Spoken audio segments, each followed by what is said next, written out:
우리가 함께 나눈 말씀은 창세기 1장 9절에서 23절까지 말씀입니다. 함께 봉독하시죠.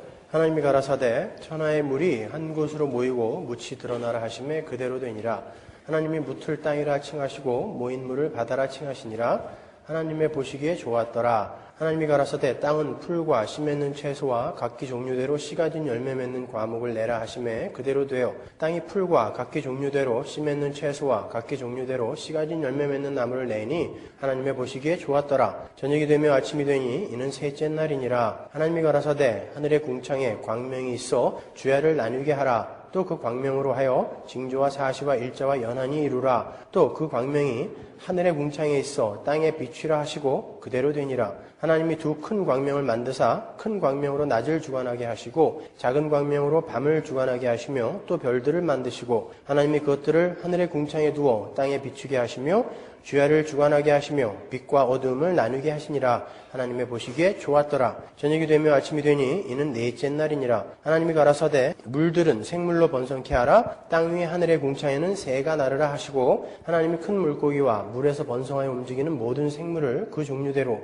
날개 있는 모든 새를 그 종류대로 창조하시니 하나님의 보시기에 좋았더라. 하나님이 그들에게 복을 주어 가라사대 생육하고 번성하여 여러 바닷물에 충만하라. 새들도 땅에 번성하라 하시니라. 저녁이 되며 아침이 되니 이는 다섯째 날이니라. 아멘. 우린 지난주까지 창세기의 둘째 날 창조까지 공부를 했죠. 이제 첫째 날의 빛과 둘째 날의 궁창과 궁창 위의 물 그리고 궁창 아래의 물이 무엇을 상징하는지 구속사 안에서 어떤 것을 향해 가고 있는 것인지를 잘 아셨죠?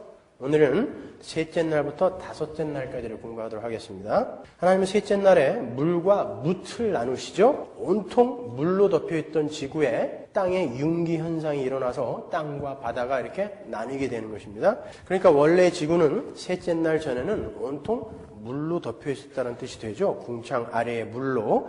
그래서 성경이 땅의 기초를 바다라고 이야기하는 거예요. 시편 24편 1절 보세요. 땅과 거기에 충만한 것과 세계와 그 중에 거하는 자가 다 여호와의 것이로다. 여호와께서 그 터를 바다 위에 세우시며 강들 위에 건설하셨도다. 그죠? 이렇게 땅이 생기게 되는 장면을 좀 더 자세하게 설명하고 있는 구절이 시편 104편이에요. 볼까요? 5절. 땅의 기초를 두사 영원히 요동치 않게 하셨나이다. 옷으로 덮음같이 땅을 바다로 덮으심에 물이 산들 위에 서 있었어요. 주의 견책을 인하여 도망하며 주의 우레소리를 인하여 빨리 가서 주의 정하신 처소에 이르렀고 산은 오르고 골짜기는 내려갔나이다. 주께서 물의 경계를 정하여 넘치지 못하게 하시며 다시 돌아와 땅을 덮지 못하게 하셨나이다. 자, 머릿속에 그게 그려지세요? 원래 천지가 딱 창조되었을 때는 지구가 온통 물로 덮여 있었는데 하나님께서 물러가라 했더니 물이 물러가면서 땅이 융기되어 땅과 바다가 이렇게 나누게 된 거죠. 하나님께서 온통 바다였던 지구에 땅을 솟게 만드셔서 땅과 바다가 갈리게 되어 있어요. 그리고 바다의 경계까지 정해주셨어요. 그래서 그 경계를 바다는 넘어오면 안 돼요. 그게 넘어오면 쓰나미가 되는 거죠. 가끔 또 보여주세요. 하나님이 이 붙들고 계신 자연의 법칙을 잠깐 놓으면 어떻게 되는지 우리에게 경험하게 해주시는 거예요. 그게 자연재해인 것입니다. 여담이지만 지질학자들에 따르면 원래 땅은 이렇게 한 덩어리였었다고 그러죠. 그런데 어떤 지각 대변동에 의해서 이렇게 갈라진 것이죠. 제가 옛날에 엘고, 미국 부통령을 지냈던 엘고의 그 환경 강연을 한번 본 적이 있는데 그 사람 원래 과학자예요. 근데 남아메리카하고 남아프리카를 이렇게 붙였더니 딱 들어맞아요. 퍼즐이 이렇게 맞는 것처럼 딱 들어맞더라고요. 근데 그게 이렇게 갈라져요. 노아의 홍수 때 이렇게 될 것이다. 이렇게 추측하죠. 그건 별로 중요한 건 아니에요. 어쨌든 그렇게 셋째 날에 땅과 바다가 나누어졌어요. 이 셋째 날의 창조 사건도 첫째 날과 둘째 날의 그 창조의 사건처럼 현상론적 의미뿐만이 아니라 영적이며 구속사적인 힌트를 담고 있는 거예요. 그걸 잘 설명해 드릴 테니까 잘 들어보세요. 영적인 메시지를 들추기 전에 먼저 현상론적 접근으로 셋째 날을 설명하도록 하겠습니다. 지난주에 말씀드린 대로 하나님은 셋째 날까지 생물이 존재할 수 있는 터를 만드시는 거예요. 터를 준비하시는 거예요. 엄밀히 말해서 하나님의 최종 목적이 이루어질 때까지 동식물을 비롯한 하나님의 최고의 피조물인 인간이 생존할 수 있는 틀을 마련하시는 거예요. 하늘과 땅과 바다와 대기를 창조하시고 인간의 먹거리인 식량인 씨 맺는 채소와 과실까지를 셋째 날까지 다 만드시는 거예요. 그래놓고 이제 인간과 동식물을 착 창조하시는 것이죠. 하나님의 놀라운 배려를 볼 수 있는 것입니다. 셋째 날 나누어진 땅과 바다는 그냥 아무렇게나 나누어진 게 아닙니다, 여러분. 바다는 전체 지표면의 71%를 차지하고 있어요. 변함없이. 그래서 바다와 땅의 비율은 항상 7대 1이에요. 이 비율이 어긋나게 되면 생물이 존재할 수가 없습니다. 만약에 바다의 그 지표면 점유율이 지금보다 더 높아지게 되면 수증기가 지나치게 많이 증발을 해서 온통 이 땅은 습지가 되어버려요. 그리고 지금보다 만약에 바다의 지표면 점유율이 낮아지게 되면은 가뭄이 들어서 생물이 살 수 없는 곳이 되어버립니다. 그래서 항상 바다와 땅은 7대 3으로 존재해야 돼요. 근데 하나님이 기가 막히게 그렇게 딱 만드셔가지고 지금까지 유지시키고 계신 거예요. 어떻게 그게 변하지 않고 지금까지 이렇게 유지되고 있을까요? 하나님이 살아계시다라는 증거인 것입니다, 그게. 이렇게 천지 만물을 자세히 들어가서 이렇게 바라보면은 그 속에 하나님이 계시다라는 것이 확실하게 증명이 돼요. 근데 우리는 너무나 쉽게 그것을 놓치고 있는 거예요. 근데 지금 그 비율이 점점 깨지고 있죠. 지구의 종말이 오고 있다라는 증거인 것입니다. 지구 온난화 현상, 글로벌 워밍으로 인해서 북극에 있는 얼음들이 녹아가지고 바다가 점점 많아지고 있죠. 학자들은 이제 얼마 있으면 뉴욕 맨하탄까지 물에 다 잠길 거라고 이야기한단 말입니다. 그래서 지금 이렇게 엄청난 홍수, 옛날에는 상상할 수도 없는 엄청난 홍수가 막 일어나는 것이고 어떤 특정한 지역은 가뭄으로 고생을 하고 있는 거예요.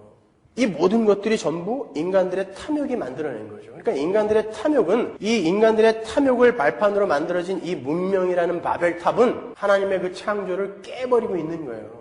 이 글로벌 워밍은 태양빛을 지구에다가 쫙 비추면은 항상 지구는 10%를 받아들이고 90%를 적외선으로 방출하게 돼 있거든요. 근데 탄산가스가 대기권을 이렇게 둘러싸가지고 그 방출하는 적외선을 막아버리는 거예요. 가둬버리는 거예요. 그래서 계속 더워지는 것입니다. 근데 그걸 전부 이 문명의 바벨탑이 만들어 놓은 것입니다.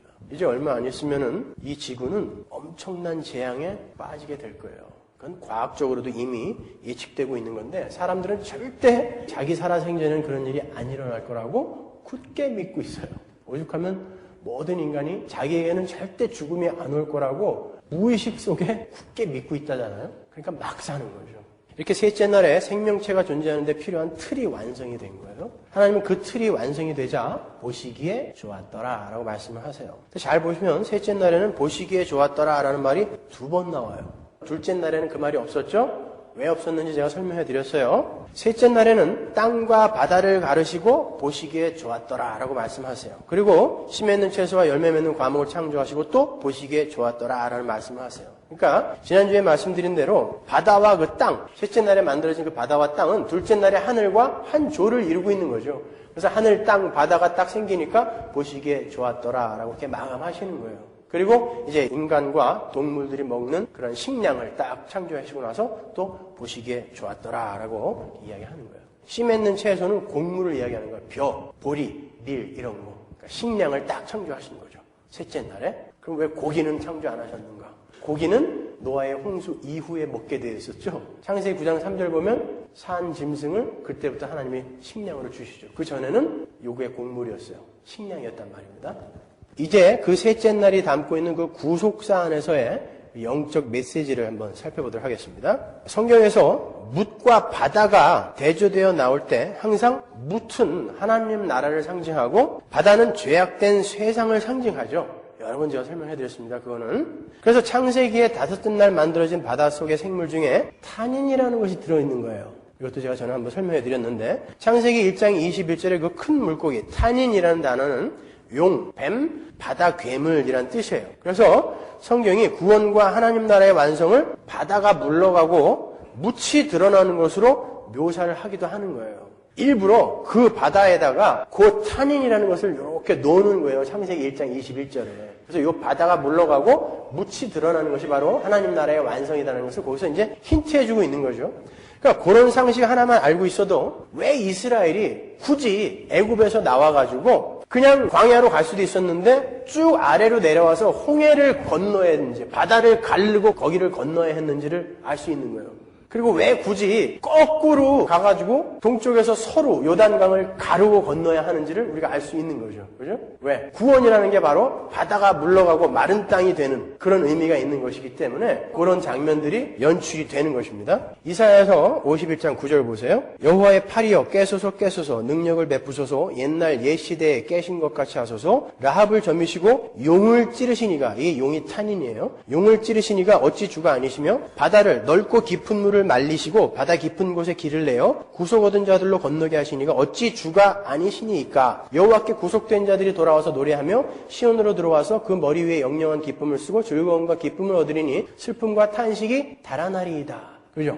이해가 가시죠, 이제? 이런 구절들이. 시편 104편 2절 보세요. 유다는 여호와의 성소가 되고 이스라엘은 그의 영토가 되었도다. 바다는 이를 보고 도망하며 요단은 물러갔으며 산들은 수양같이 뛰놀며 작은 산들은 어린 양같이 뛰었도다. 바다야 내가 도망하면 어찌미며 요단아 내가 물러가면 어찌민고. 그래서 오늘 창세기의 셋째 날의 그 창조의 장면과 바다가 갈라지고 요단이 갈라지고 마른 땅처럼 이스라엘이 쭉 건너가는 그 장면을 이렇게 비교해서 떠올리면서 이야기를 들으시란 말이에요. 이 구절들의 배경은 여러분이 아시다시피 홍해가 마르고 요단이 갈라진 사건이죠. 그걸 어떻게 표현하고 있는지 직접 출애굽기를 한번 가보죠. 14장 21절 보세요. 모세가 바다 위로 손을 내어 민데 여호와께서 큰 동풍으로 밤새도록 바닷물을 물러가게 하시니 물이 갈라져 바다가 마른 땅이 된지라. 여호수아 3장 17절 보세요. 여호와의 언약궤를 맨 제사장들은 요단 가운데 마른 땅에 굳게 섰고 온 이스라엘 백성은 마른 땅으로 행하여 요단을 건너니라. 잘 보시면 이 두 곳 모두에서 성경이 일부러 마른 땅이라는 단어를 사용하고 있는 것을 볼 수 있어요. 성경이 구원과 하나님 나라의 완성을 상징하는 이스라엘이 홍해를 건너는 사건과 요단을 건너 가나안에 입성하는 사건에 굳이 마른 땅이라는 단어를 동원하는데요. 이 마른 땅이라는 것은 바다가 완전히 물러갔음을 강조하는 단어인 거예요. 여기서 쓰인 마른 땅, 하라바라는 단어는요. 사막, 드라이랜드를 의미하는 것입니다. 아니 한번 생각해 보세요. 바다가 마르고 요단이 갈라졌다고 해서 진짜 거기가 드라이랜드, 먼지가 풀풀 나는 드라이랜드가 됐겠습니까? 개펄처럼 됐겠죠. 근데 성경이 굳이 마른 땅이라는 단어를 동원하는 거예요. 왜 그러냐면 성경은 하나님의 구원은 바다가 물러가고 묻이 드러나는 사건이라는 것을 상징적으로 강조해서 보여주기 위해서 그런 단어를 쓰고 있는 거예요.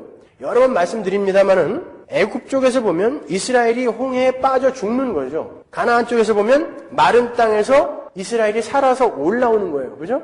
요단강도 마찬가지예요. 가나안 쪽에서 보면 요단강을 가르고 마른 땅에서 이스라엘 백성들이 살아서 올라오는 거죠. 그게 구원인 거예요. 그러니까 창세기의 셋째 날에는 바다가 물러가고 묻이 드러나는 그 새하늘과 새 땅은 반드시 완성될 것이라는 하나님의 의지와 언약이 담겨 있는 거예요. 거기에. 단순히 물과 육지가 이렇게 갈라진 사건일 뿐만이 아니라요. 마른 땅에서 올라오는 인간 하면 생각나는 데가 있으시죠?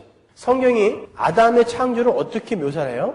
아담이 흙으로 지어졌다 그러죠? 아담아 민 아파르라고 묘사를 한다고요.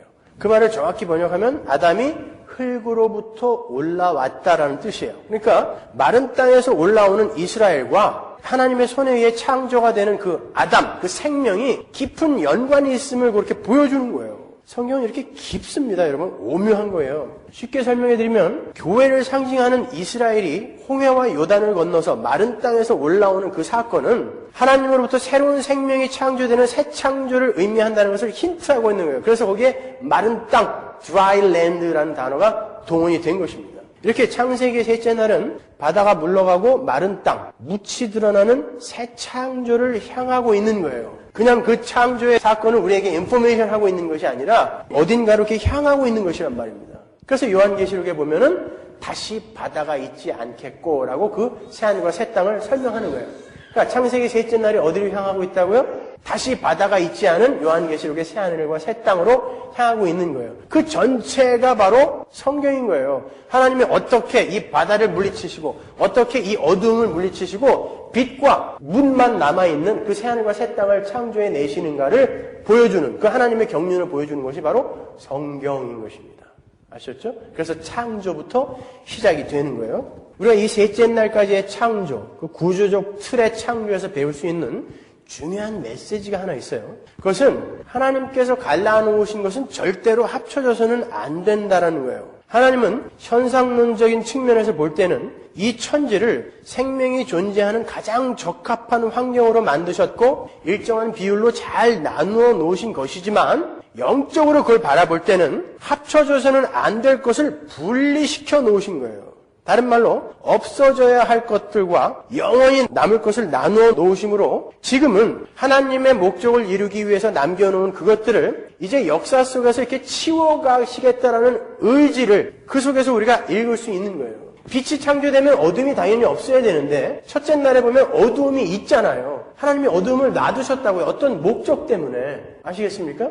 하나님은 그 어두움을 어떻게 몰아가시는지, 어떻게 궁창 아래의 물을 없애버리고 궁창 위에 유리바다만 남기시는지, 어떻게 바다를 전부 몰아내고 문만 남기시는지 그걸 성경을 통해서 우리에게 보여주시겠다는 것입니다. 그러니까 창세기 셋째 날까지 해서 우리가 읽을 수 있는 것은 그렇게 하나님이 나눠 놓으신 것은 절대 합쳐져서는 안 된다는 거예요.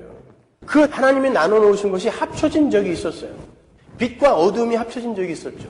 출애굽기의 10가지 재앙 중에 9번째, 관계의 이파수, 도구황 깜깜하다. 9번째 재앙. 어두움과 빛이 합쳐져서 흑암이 되어버린 적이 있었어요. 그건 재앙이었죠. 둘째 날에 궁창 위의 물과 궁창 아래의 물이 합쳐진 적이 있었어요. 그리고 셋째 날에 물과 묻이 합쳐진 적이 있었어요. 언제입니까? 노아의 홍수. 기식하는 것들이 다 죽어버리는 것이죠. 그러니까 하나님이 분리시켜 놓은 것은 언젠가 이걸 다 없애버리시겠다는 뜻인데 이게 다시 합쳐지면 안 된단 말입니다. 그러한 창조가, 새 창조가 우리에게서 일어났단 말이에요. 그래서 여러분을 세상과 거룩하게 구별시켜 놓은 것입니다. 거룩이 뭐라 그랬어요? separate, 구별시켜 놓은 거란 말이에요. 그래서 성도라고 하는 거예요, 우리를. 그래서 여러분은 세상과 섞이면 안 되는 거예요. 세상이 살아가는 세상의 삶의 원리가 있고 하나님의 백성들이, 거룩하게 구별된 하나님의 백성들이 살아가는 삶의 원리가 달라요. 성도들은 십자가의 삶의 원리로 사는 것이고 세상은 힘의 원리로 살아가요. 근데 이게 합쳐지면 안 된단 말입니다. 거룩하게 구별된 하나님의 백성이 이 세상의 힘의 원리로 살게 되면 거기에 재앙이 내리는 거예요. 그걸 파이데이아, 징계라고 하는 것입니다. 그것이 섞였을 때 너희들에게 주어지게 될 재앙이 얼마나 큰 건지 아니라고 맛보기로 보여주시는 거. 우리 버릇을 고치려고 맛보기로 보여주시는 거. 그게 바로 징계, 파이데이아라는 거예요. 그러니까 우리는 섞이지 않도록 우리를 순결하고 순전하게 유지할 수 있도록 열심히 노력하는 거예요. 하나님의 그 창조적 분리가 우리의 우매함과 나태함에 의해서 섞여버리면 안 되는 거예요. 이렇게 우리 성도와 세상과의 관계는 영원히 하나님과 함께 거하게 될 자들과 영원히 타는 물속으로 분리되어 떨어져 나갈 그런 분리로서의 관계인 거예요. 그러니까 절대 합쳐지면 안 되는 거예요. 하나님은 언젠가 그 한쪽을 완전히 밀어내시고 요 거룩하게 구별된 자들만 남기시겠다는 것입니다. 그래서 이 세상 속에서 구별시켜 놓은 거예요. 어두움과 빛이 공존하게 만들어 놓으신 거예요. 창세기 첫째 날처럼. 아셨죠? 그러니까 창세기 첫째 날, 둘째 날, 셋째 날에서 우리는 뭘 읽어야 된다고요?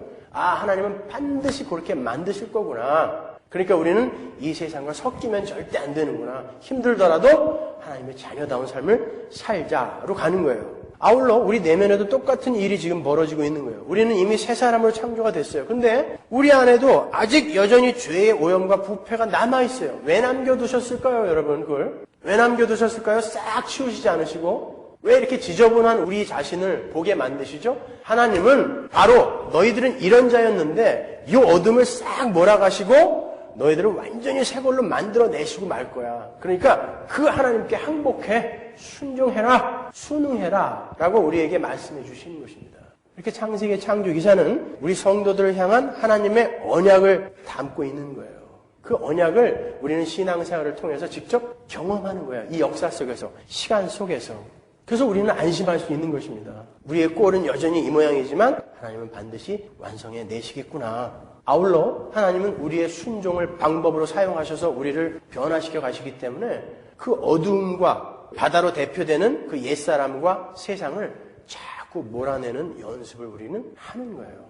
요한일서 2장 15절 보세요. 이 세상이나 세상에 있는 것들을 사랑치 말라. 누구든지 세상을 사랑하면 아버지의 사랑이 그 속에 있지 아니하니. 그죠? 요한복음 15장 19절. 너희가 세상에 속하였으면 세상이 자기의 것을 사랑할 터이나 너희는 세상에 속한 자가 아니요 도리어 세상에서 나의 택함을 입은 자인 거로 세상이 너희를 미워하느니라. 네, 이런 분리가 있어야 돼요. 근데 세상이 여전히 여러분을 너무너무 사랑해주면 어떻게 되는 거예요? 좀 섞여 있다는 증거죠. 자, 여러분, 이런 권고가 여러분에게 떨어질 때 여러분 많이 부담이 되십니까? 그래서 제가 욕을 많이 먹어요. 저는 하나님의 말씀을 지금 대언하고 있는 거예요. 여러분을 향한 하나님의 뜻과 계획을 지금 대언하고 있는 거거든요. 근데 이게 부담스러우시면 안 되죠. 존 켈빈의 기독교 강요를 보면 하나님은 우리 성도를 변화시켜 가시는데 성령과 말씀을 동시에 들어서 사용하신다 그랬어요. 그게 무슨 뜻이냐면 하나님이 우리 안에 성령으로 들어오셔서 우리를 조명하시죠. 우리의 눈과 귀를 열어서 알아듣게 하세요. 하늘의 비밀을 알아듣게 하시고 보게 하신다고요. 그리고 밖에서는 말씀으로 계속 쏟아 부으시는 거죠. 그래서 그 말씀, 권고, 책망을 들으면서 이리로 가야 되는구나 라고 우리가 그 의지의 발동을 하게 만드셔서 우리를 끌고 가신다는 거예요. 그래서 하나님이 다 하시는 것이지만 우리는 그 책망과 권고를 들으시고 또 성령의 조명을 따라 열심히 또 우리도 가는 거예요. 그래서 성화는 100% 하나님이 하시지만 100% 우리가 한다라는 말이 거기서 나온 것입니다, 여러분. 그러니까 여러분이 부담스러우시면 안 돼요. 저로부터 계속해서 그러한 하나님의 말씀을 책망으로 받아들이셔야 돼요. 그리고 권고로 받아들이셔야 되는 것입니다. 그래야 우리 삶이 변화가 있는 거예요. 이런 얘기 들으시면서 지는 그렇게 사나? 이렇게 생각하시면 안 돼요. 또 못 살죠, 물론 저도요. 이 설교의 1차 수신자는 항상 저라니까요. 저는 저에게 먼저 설교를 합니다, 여러분. 너 이렇게 살아야 돼. 하나님이 이렇게 말씀하셨잖아. 라고 저에게 설교를 하고 여러분에게 그 말씀을 대언해 드리는 것 뿐이에요. 그러니까 여러분이 이런 말씀을 들으면서 목사가 그거 사나 안 사나 확인해갖고 저 사람이 살면 나도 살고 못 살면 나도 살지 말아야지. 이렇게 생각하시면 안 되는 거예요. 제가 지옥 가면 여러분 지옥 따라오실 겁니까? 아니잖아요. 저는 가정교사라니까요. 여러분이 하나님의 자녀예요. 사는 건 여러분이 사셔야 되는 것입니다, 여러분. 저도 열심히 노력하는 거고요. 사람들은 간혹 목사를 통해서 하나님을 보려고 그래요. 그래서 목사는 될 수 있으면 하나님과 성도 사이에서 비켜서줘야 됩니다. 너무 목사가 존경받아도 안 돼요. 여러분은 목사를 통해서 전해지는 선포되어지는 말씀 속에서 하나님을 봐야지 목사를 통해서 하나님을 보려고 하면 실망만 있는 거예요. 그래서 저도 여러분들에게 그런 실망을 좀 안겨드리려고 해요. 가끔. 저희 유일한 단점이라면 너무 완벽하다는 게 단점인데 이제 곧 저의 본 모습을 보시게 될 거예요. 저를 보지 마시고 여러분 하나님을 보시라니까요. 이렇게 창세기의 첫 창조는 어두움이 모두 물러간 빛의 세상, 그리고 궁창 아래의 물이 모두 말라버리고 궁창 위에 유리바다만 남는 세상, 그리고 바다가 전부 물러가고 묻이 드러난 세상, 즉 새 창조에 의한 새하늘과 새 땅을 향한 출발인 거예요. 자, 어떻게 이어지는지 이제 확실히 아셨죠? 성경이 어떻게 이어지는지 창세기에서 계시록까지. 이제 넷째 날로 넘어갑니다. 하나님은 넷째 날부터 여섯째 날까지, 셋째 날까지 당신이 만들어 놓으신 틀에다가 내용물을 충만하게 채우세요. 낮에다가는 태양을 다시죠. 그리고 밤에다가는 달과 별을 다시. 그리고 궁창에는 궁창을 나는 새들로 채우시고, 그리고 궁창 아래의 물에는 물고기로 채우시죠. 그리고 무태는 육축으로 채우시고, 그 모든 것들을 다스리는 피조물 중에 왕, 인간이 여섯째 날 만들어지는 거예요. 이렇게 넷째 날, 다섯째 날, 여섯째 날은 첫째 날, 둘째 날, 셋째 날을 이렇게 채우는 거예요. 그런 구조로 되어 있는 것입니다. 창조 구조는. 넷째 날에 만들어진 태양과 달과 별에 의해서 비로소 사계절과 낮과 밤이 생겼어요. 우리가 지금 보고 있고 겪고 있는 해와 달과 낮과 밤이 바로 이때 창조가 된 거예요. 그걸 알 수 있다라는 거, 그리고 그게 믿겨진다라는 게 얼마나 신기합니까, 여러분? 우리는 창조를 지금 보고 있어요. 믿음으로 보고 있어요. 근데 그게 믿겨져. 전 너무 신기한 거 있죠. 지금 내 눈에 보이는 저 태양이 그때 바로 이때 하나님이 저걸 만드신 거구나. 이렇게 보니까 얼마나 신기한지 모르겠어요. 안 신기하세요, 하나도? 전 창세기를 공부하면서 이 땅을 파면 나오는 그런 스물스물한 벌레들까지도 신기해요. 여러분, 그런 것들이 없이는 먹이사슬이 왕창 무너져갖고 생물이 존재할 수 없어요. 하나님은 그런 걸 전부 감안해서 그런 미생물까지도 다 만들어 놓으신 거예요. 창조 때에. 얼마나 신기해요. 아무것도 없었던 곳에. 얼마나 신기합니까, 여러분? 우리의 몸도 얼마나 신기해요. 1000조 개가 넘는 그러한 몰러큘, 분자로 70조 개의 세포가 만들어지거든요. 그 70조 개의 세포가 전부 먹고 마시고 소화하고 싸고 하는 거 아세요? 우리 몸에 있는 그 세포가? 그러면서 생명이 유지되는 것입니다, 여러분. 가장 몸에 있어서 가장 중요한 부분, 손상받아서 안 될 부분들은 전부 뼈로 꽁꽁 싸놨어요. 척수, 뇌 이런 거. 얼마나 신기해요. 밖에서 들어오는 산소와 음식물을 에너지로 만들어내는 그 메커니즘은 정말 혀를 내두를 정도예요. 그게 우연히 일어날 수 있다는 거예요. 그런 기적들을 보세요. 여러분 주변에 널려있는 그 기적들. 그걸 기적으로 안 보니까 엉뚱한 기적들 쫓아다니는 거예요. 은이빨, 금이빨 만드는 거, 이런 거. 암 고치는 거. 암덩어리 하나 떨어져 나오는 게 뭐가 그렇게 신기합니까? 사람이 무덤 열고 나오는 거, 그거 뭐가 그렇게 신기해요, 여러분? 이 기적이 천지로 깔려있는데, 이러한 기적들이. 그러니까 창세기만 제대로 공부해도 엉뚱한 거 안 쫓아다닐 수 있어요. 이 기적 속에서 늘 감사하며 살 수 있다니까요. 어떻게 바다와 땅이 7대3으로 계속 그대로 있어? 어떻게 공기의 산소와 질소의 비율이 20대 80으로 어떻게 그렇게 유지되고 있어? 어떻게 12파운드가 넘는 이 머리가 목뼈 3개에 딱 붙어 있어? 무겁지도 않아. 볼링공 들어보셨죠, 여러분? 12파운드. 얼마나 무거워요? 그 여기 달려있는 거 지금 이게. 그래서 사고 나면은 사람이 창문을 뚫고 나가는 거예요. 이 볼링공이니까, 이게. 얼마나 신기한지 몰라요. 그죠? 갑자기 무거워져. 저는 좀 더 무거워요. 다른 사람보다 좀 커서. 자, 이렇게 우리는 창세기의 그 창조 기사, 그 속에서 정말 하나님의 솜씨와 배려와 능력을 읽을 수 있는 거예요. 시편 19편 1절 보세요. 하늘이 하나님의 영광을 선포하고 궁창이 그 손으로 하신 일을 나타내는도다. 날은 날에게 말하고 밤은 밤에게 지식을 전하니 언어가 없고 들리는 소리도 없으나 그 소리가 온 땅에 통하고 그 말씀이 세계 끝까지 이르도다. 하나님의 해를 위하여 하늘의 장막을 베푸셨도다. 잘 보시면 다윗은 이 시편을 통해서 하나님께서 태양과 달과 별을 만드셔서 낮과 밤을 인간에게 주신 것은 그 낮과 밤으로 하여금 어떤 지식을 전하게 하셨다라고 이야기하고 있어요. 그죠? 그 지식이 어떤 지식일까요, 여러분? 이 세상은 결코 우연하게 만들어지는 것이 아니라, 그리고 우연에 의해 움직여지는 것이 아니라, 이 세상을 만드신 분이 계시고 이 세상을 주관하고 있다라는 분이 있다라는 그 지식을 전하고 있는 거예요. 낮과 밤이 계속 교대로 바뀌는 것만 보고도 우리는 그걸 읽을 수 있어야 된다는 것입니다. 근데 너무 바빠졌어요. 너무 좋은 게 많아졌어. 너무 달콤한 게 많아져갖고 사단이 그걸 싹 가리고 있는 거예요. 하나님의 솜씨, 영광, 능력, 은혜를 싹 가려버리고 있는 것입니다. 그래서 제가 여러분에게 너무 바쁘지 말라는 거예요. 그리고 여러분이 너무 좋은 거는 끊어내버리라는 것입니다. 여러분은 이 천지 만물 속에서 하나님을 보셔야 돼요. 그 하나님의 솜씨와 능력을 보셔야 돼요. 그리고 감사가 터져나와야 되는 거예요. 왜? 하나님이 지식을 우리에게 주고 계시다니까요. 지금 그걸 본 사람이 있어요. 다윗이죠. 시편 8편 보세요. 3절. 주의 손가락으로 만드신 주의 하늘과 주의 베풀어 두신 달과 별들을 내가 보오니 사람이 무엇이간데 주께서 저를 생각하시며 인자가 무엇이간데 주께서 저를 권고하시나이까. 다윗은 우리와 똑같이 해와 달과 별을 봤는데 그 사람은 어떻게 주님 우리를 이렇게 사랑하세요? 우리를 이렇게 생각해 주십니까? 그걸 알았다는 거예요. 읽었다는 거예요. 그 속에 있는 하나님의 배려와 경륜과 은혜와 능력을 읽어냈다는 거예요. 다윗은. 우리도 그 자리로 가야 되는 거예요. 그래서 신자는 신앙생활에 늘 진지해져야 되는 거예요. 엉뚱한 생각하지 마시고 하나님 생각하시라니까요. 어떤 사건과 상황 속에서도 우리는 하나님을 볼 수 있어야 되는 거예요. 어떤 형태와 현상 속에서도 우리는 하나님을 발견해낼 수 있어야 되는 것입니다, 여러분. 이때 창조된 그 태양과 달과 별은 지금까지 하나님이 명령하신 그대로 거기 달려있고 지금까지 그대로 하나님이 명령하신 그 일을 하고 있어요. 빛을 비추고 있다고요. 오늘날도 빛으로 창조된 자들이 있어요. 이때처럼. 우리라고요, 그게. 여러분들이란 말입니다. 근데 이 빛들은 왜 이렇게 희미한 거야, 도대체?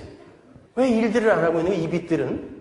우리는 해와 달과 별을 보면서 우리의 이 처절한, 불가능한 실존을 또 바라볼 수 있어야 되는 것입니다. 하나님이 분명히 있어라 했더니 있었고, 일을 해 했더니 일을 했다고요. 모든 만물이. 근데 유독 우리만 안 하고 있는 거예요. 그래서 하나님은 아들을 죽이실 수밖에 없었던 것입니다. 이 천지 만물 속에서 우리는 부끄러운 우리를 발견해야 되고, 그리고 이 천지 만물을 보면서 우리는 어떻게 살아야 하는지도 발견할 수 있어야 되는 거예요. 볼 수 있어야 되는 것입니다. 나태한 여러분의 실존을 천지 만물의 성실함 속에서 보셔야 되는 거예요.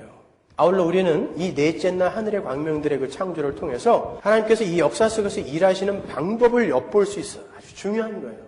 하나님께서는 이미 첫째 날 하나님의 영광의 빛을 발광체로 하는 보이지 않는 숨어있는 그러나 세상을 주관하고 능력으로 역사하는 빛을 창조하셨어요. 천지 만물은 그 빛에 의해 주관되고 운행되며 움직여진다는 것을 우리가 이미 공부했죠. 그죠? 태양이 창조되기 전에 이미 식물들이 막 자랐잖아요. 우리는 식물은 태양의 빛을 받아 광합성을 해야 존재하는 걸로 알고 있었는데 이미 보이지 않는 빛이 딱 창조되니까 걔네들이 막 자라고 있었잖아요. 낮과 밤도 태양이 없는데 이미 있었단 말입니다. 그렇죠? 그 보이지 않는 그 빛에 의해 자연의 법칙과 이 우주 만물이 생성되고 존속되고 유지된다는 것을 우리는 알았어요. 그러면 굳이 태양이 있을 필요가 있나요? 그 보이지 않는 빛이 다 하고 있는 건데 굳이 왜 태양이 있어야 됩니까, 여러분? 거기에 하나님의 배려와 은혜가 숨어 있는 거예요. 우리의 이 이성의 한계가 거기까지거든요. 우리는 하나님을 알아볼 수도 없고 하나님의 하시는 일을 인식할 수도 없어요. 그래서 하나님은 보이지 않는 그 하나님은 보이지 않는 빛으로 일하시는 그 하나님은 뒤에서 일을 하시지만 우리에게 하나님은 어떻게 우리를 향해 일을 하고 계시다라는 것을 설명해 주기 위해 저걸 만들어 놓은 것입니다. 그래서 우리는 태양을 보면서 태양의 일을 보면서 하나님이 우리를 향해 그렇게 일을 하시는구나를 보는 거예요. 하나님은 여러분 그렇게 일을 하십니다. 히브리서 11장 3절 보세요. 믿음으로 모든 세계가 하나님의 말씀으로 지어진 줄을 우리가 아나니 보이는 것은 나타난 것으로 말미암아 된 것이 아니니라. 여기서 보이는 것은 나타난 것으로 말미암아 된 것이 아니라는 말은 우리 눈에 나타나는 현상과 형상은 보이지 않는 하나님의 뜻과 계획에 의해서 주어진 것이라는 거예요. 그러니까 여러분이 겪고 있는 어떤 현상이나 사건들도 하나님의 계획과 뜻이 숨어 있는 것입니다. 그 사건만 바라보지 마시라는 거예요. 그러니까 우리는 나타나는 형상인 태양을 보면서 보이지 않는 하나님의 뜻과 계획을 그 속에서 읽어내야 되는 거예요. 의술이라는 것을 제가 예로 들어서 한번 설명해 드릴게요. 의술이라는 것은 보이지 않는 하나님께서 보이는 모형으로 하나님은 너희를 위해 이런 계획이 있으시고 너희를 위해 지금도 이렇게 일하고 계신다라는 확증으로 우리에게 주신 거예요. 치유하시는 하나님, 마치 보이지 않는 빛의 사역을 가시적으로 보여주는 태양과 같은 역할을 하는 게 바로 의술, 의학, 의사인 거예요. 그러니까 여러분이 어떤 질병에 걸리셨을 때 병원에 가서 치료를 받는 것은 믿음이 없는 행위가 아니라 하나님의 치유를 경험하는 거예요. 아시겠어요? 태양이 하나님의 일하심을 가시적으로 보여주는 것처럼 하나님은 이 땅에 그러한 것들을 우리에게 선물해 주셔갖고 하나님이 어떻게 일하시는가를 보여준단 말입니다. 하나님은 그렇게 일을 하신단 말이에요. 근데 많은 사람들이 신자가 병에 걸렸을 때 기도원에 가서 병이 나오면 하나님이 고쳐주셨다고 하면서 그 사람의 믿음을 아주 높이 사주고 병원에 가서 병이 나오면 마치 믿음이 없어서 의술에나 의존한 그런 사람으로 믿음이 없는 사람으로 치부를 해버린단 말이에요. 그건 큰 오해인 거예요. 여러분, 의술이라는 것이 정말 하나님과 아무 관계없이 인간에 의해서 창조된 것입니까? 의술이? 아닌 거예요. 하나님이 주시는 거예요. 여러분이 2절을 공부할 때 하나님의 신이 수면에 운행한다라는 걸 배웠죠. 그게 무슨 뜻이라고 했어요? 성령이 닭이 암탉을 품듯 이렇게 세상을 품어 안으시고 하나님의 목적이 완성될 때까지 창조의 활동을 계속 하신다는 의미예요. 그래서 오늘날도 그 성령의 품 안에서 창조들이 일어나는 거예요. 어린 아이들이 막 태어나는 것이고 예술 작품들이 창조되는 것입니다. 그런 것들이 다 창조인 거예요, 여러분. 벼가 있고 우리에게 식량이 주어지게 되고 그러는 거. 창조인 것입니다, 여러분. 그리고 하나님은 하나님의 목적이 완성될 때까지 창조를 계속하시는데 그 창조의 사역에 우리 인간들을 동참시키시는 거예요. 하나님께서 빵나무를 만들어서 우리에게 빵을 주시지 않으시고 밀을 심고 밀을 거두고 추수를 하고 밀가루를 만들어서 그걸 또 적당한 온도에서 구워서 빵을 만드는데 우리를 동참시키는 것처럼 하나님께서 그 창조를 완성해 가시면서 새 창조를 완성해 내시는 그 지점까지 우리를 이렇게 동참시켜서 쓰는 거예요. 의술, 의사, 의학 이런 것들이 다 그렇게 쓰이는 것입니다. 그러니까 그런 거는 하나님과 아무 상관없는 거라고 생각하시면 안 되는 거예요, 여러분.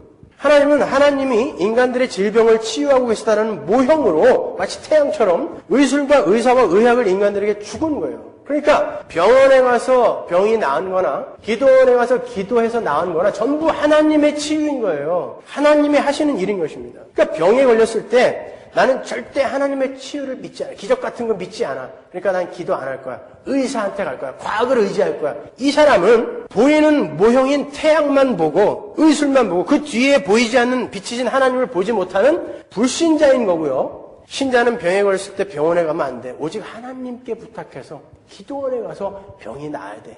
이렇게 생각하는 사람은 보이지 않는 하나님의 손길을 태양과 같은 모형으로 이 땅에 허락하셔서 일을 하시는 그 하나님의 경륜을 읽지 못하는 무지한 사람인 거예요. 그러니까 여러분은 병에 걸렸을 때 병원에 가서 의사의 치료를 받는 동시에 그 의사의 손을 통해서 일하시는 하나님께 기도해야 되는 것입니다.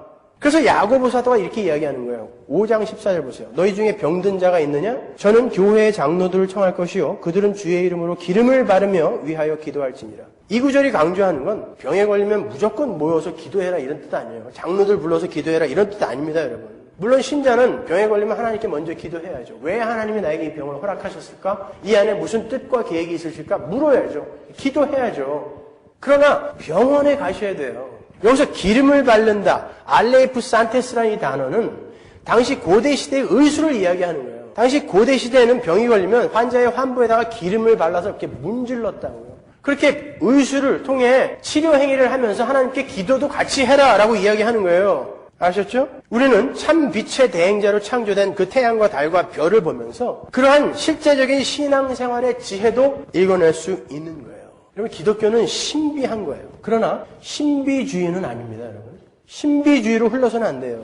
하나님의 영광의 빛이 모든 것을 주관하시고 모든 것을 유지하시지만 하나님은 태양을 세워서 그 뒤에서 일을 하신단 말이에요. 그것은 하나님께서 특별한 경우가 아니면 자연의 법칙을 거스르면서 일을 하시지 않겠다라는 것을 천명하시는 것입니다, 여러분. 괜히 은잎발, 금잎발로 안 바꾸시겠다는 거예요. 그런 일을 왜 합니까, 하나님이?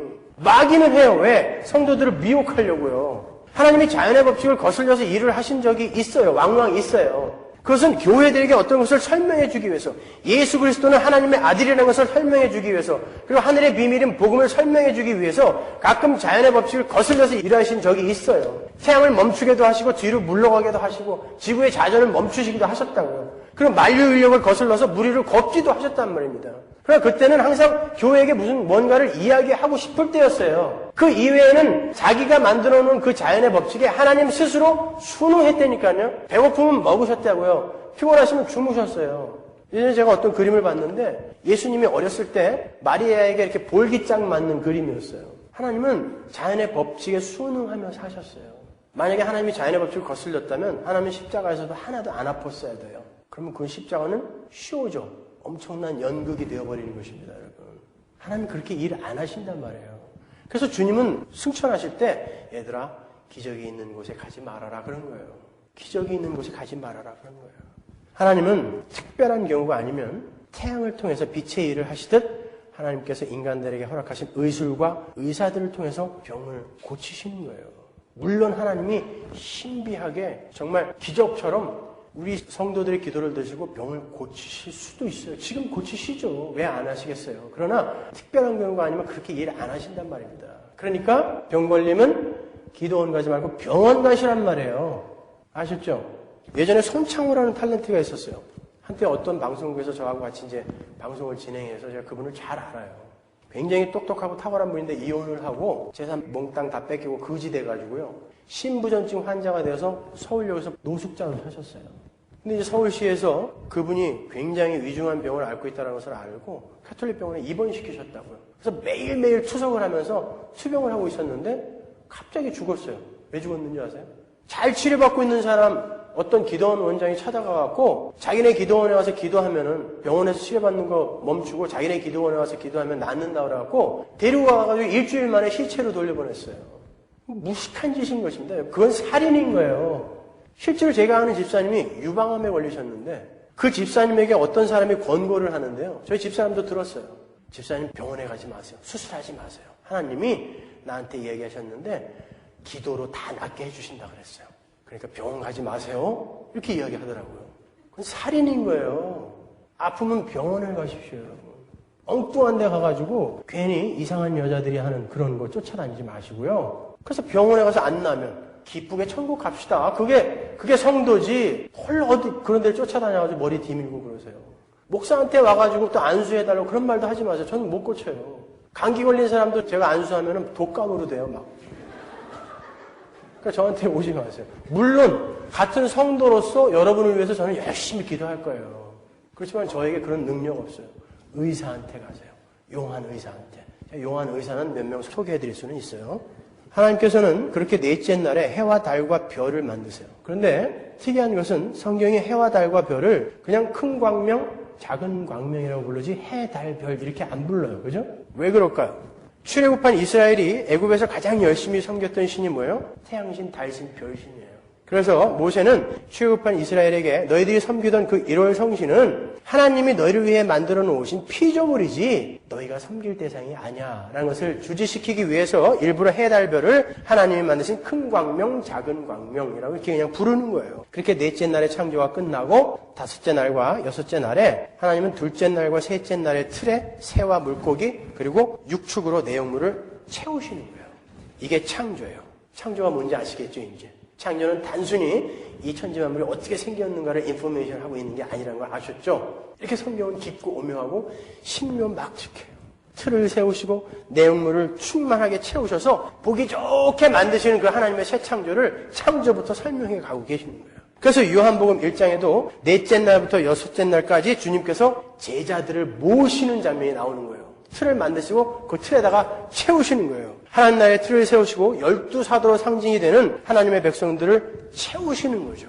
창세기와 요한복음의 7날은 정확히 같은 구조를 갖고 있다고 그랬죠. 창세기의 첫 창조는 바로 그 새 창조를 이렇게 힌트하고 있는 것입니다.